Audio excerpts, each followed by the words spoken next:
Alrighty, so we are the Ox Group, and we are going to be talking about the Wolf of Wall Street. The Wolf of Wall Street is based on a completely true story of the company Stratton Oakmont, where the guy you can see in the middle is Jordan Belfort, the CEO and the main character in the movie. The big five personalities that Jordan displays throughout the whole movie, positive and negative sides, would be openness, neuroticism, conscientiousness, agreeableness, and extroversion. For the first personality we're going to talk about is the openness personality, and this is all about being creative, imaginative, and curious. And right from the beginning, young Jordan lands his first job with a major stockbroking firm, where he is on a lunch date with his new boss and expresses curiosity about the stockbroking business. He gets an imaginative mindset when the boss discusses that if he plays his cards right, he could have all the sex, drugs, and money in the world. That sets into motion a creative mindset of finding the best ways to present stock to people to try to convince them to buy, which ultimately turns into a creative performance, which is useful to make money. The next personality is an extroversion personality, and that is when you're assertive, bold, and passionate, and very talkative. And Jordan leaves the big city in the movie and continues to work as a stockbroker for a smaller company called Investo Center, where he is very passionate about his career. And when talking to his clients on the phone, he's very assertive and bold with the words to try to convince clients that the stocks are the best choices for them to get them to commit. Ultimately, extroverted people like Jordan care a lot about being successful and want to influence others. The conscientiousness personality is a personality that is characterized by being dependable, organized, ambitious, and hardworking. And Jordan in the movie starts his own stockbroking firm, which shows him his ambitious side as well as his organizational side. He is a hardworking man at this stage in the movie and is trying to grow his business, getting people to work for him and depend on him to make them rich. The next personality that was displayed was agreeable personality, which is helping others and communication striving. And Jordan displays helping others when he wants to make every one of his stockbrokers rich and cares about every one of them. He even helps out his coworkers by paying their rent when they first start if they don't have enough money. He is communication striving by always wanting to be accepted in relationships. When he is on the phone with clients, he wants them to accept him for his trust so they commit to him. The neuroticism personality is displaying a person that is, well, in the beginning, he starts out as displaying the opposite of a neurotic person, and he's very at ease, calm. And then towards the end, he transitions to embody the true neurotic personality, which is on edge, doing more drugs than ever, and makes unstable decisions. Like when he wants to head to Switzerland through a bad storm just to get his money, which ultimately leaves him getting rescued and sinking his yacht. The opposite of agreeableness is another personality that he displayed towards the end of the movie, which is when he is rude, cold, and selfish, which would be a personality characteristic that he displays, and he always chooses money over himself.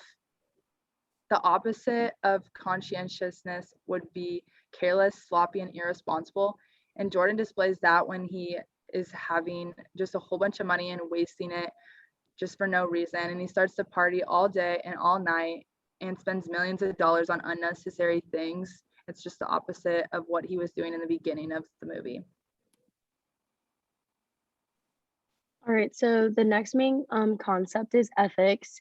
And our class referred to ethics as the degree to which the behaviors of authority are in accordance with generally accepted moral norms.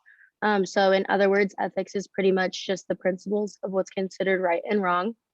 And there's lots of ethical issues and moral judgment issues that arise throughout this film.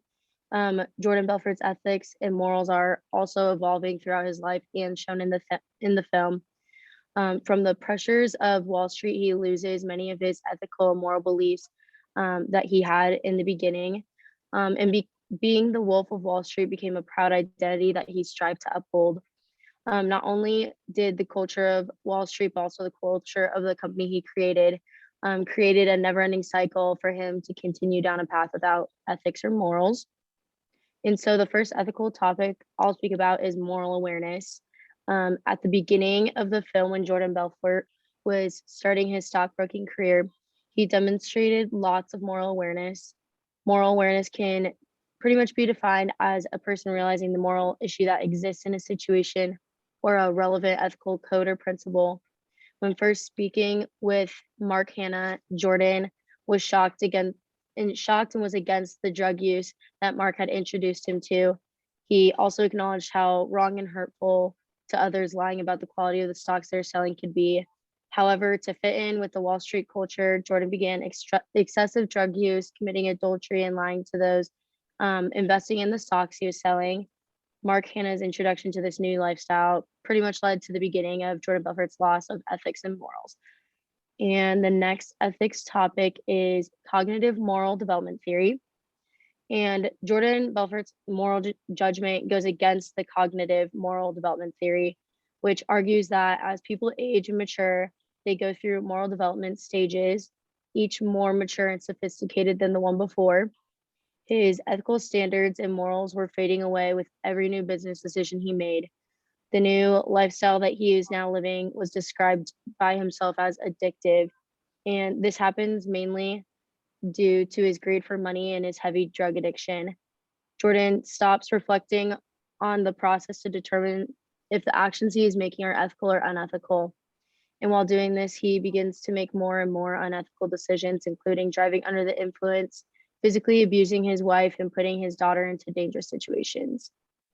And the final topic under ethics is moral intent. And Jordan Belfort shows his moral intent when he knowingly understands that the actions he is doing are wrong, but he chooses to do them anyways. Specific examples from the film of him doing this are include him making fake bank accounts under fake people's names, having fake identities sell the stock for him that he profits from, and even bribing an FBI agent that's investigating him. The Wolf of Wall Street displays a huge amount of leadership roles. Their company's success is based on leadership.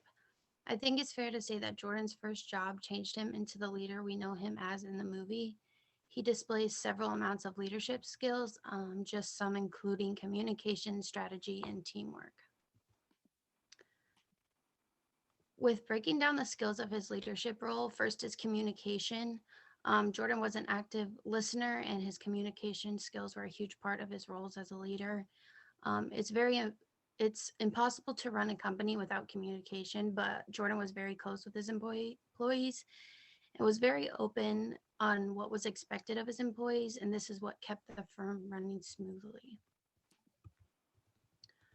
The next skill that played into Jordan's leadership skills is strategy. The strategy techniques that Jordan used were not only the reason for his success, but also led to his downfall. His methods weren't always morally right, but they worked. One quote from the movie that stood out was, "I can sell garbage to a garbage man." By this, he meant he could sell stocks to anyone with this money-hungry mentality. He manipulated investors into spending thousands of dollars over and over again just to profit off their losses. Teamwork is another important strategy needed when being a leader in a business. Belfort's team included Donnie, Nikki, Robbie, Alan, and Chester. He led this team into growing Scranton Oakmont. Although Jordan was clearly the leader, this team was mutually trusted and respected, and they were able to use team building skills to collaborate on tasks for their company. At Stratton Oakmont, their team was made up of 1,375 professional investors who were classified as trained professionals and were supposed to be the best brokers in Wall Street. Although the team had some very unorthodox ways of running their business, other side. Oh, Although the team had some unorthodox ways of running their business, but their team's morals were always very high because they were the best brokers in New York City, and they were happy to work for Stratton Oakmont. This was because once his team would reach a goal, they would all have crazy parties, and believe it or not, this made the team even stronger and made the people want to work for him. We know Belford's team would be classified as a management team for many different reasons, but the main takeaway was Belford was the final decision maker for all of the company's big decisions. Stratton Oakmont was working as a project team by definition exactly. We know this because each of his different employees had one-time tasks to sell the stock, and they all had different goals for each call. The team also had all different tasks, and they all worked together to meet different types of goals, but got praised when the whole company did well as a whole. Belford was the conformity because the whole team and staff could say or believe one thing, and when Belford would say differently, the whole team would believe what he said was right, regardless of the decision and regardless of how illegal it could have been. Moving on to the decision-making part of the movie, Jordan Belfort had made many decisions in this movie, and through his decision process, he usually ended up choosing the illegal option. The most important decision that was a main part in this movie was Jordan choosing to use the pink sheets for stock investments. In briefly walking through Jordan's decision-making process and the steps that are included, the first step was stating the problem. He needed a job. Next, he identified the criteria, which involved the option of taking this job at a small company that uses smaller businesses and shares, so it was a little riskier. The third step in the process was generating alternatives. Jordan's alternative involved not taking the job and losing out on money.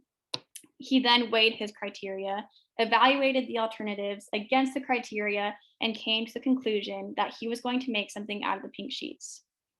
Jordan also made the decisions that he made because he was in the non-program decision-making stage. His very first job was where he chose to make the illegal decisions from his old first boss. He was part of a new and complex world, and it led him to choosing the decisions that made him the most money. Another main point that included the decision-making in the movie included the actions that Jordan took that stemmed from the confirmation bias.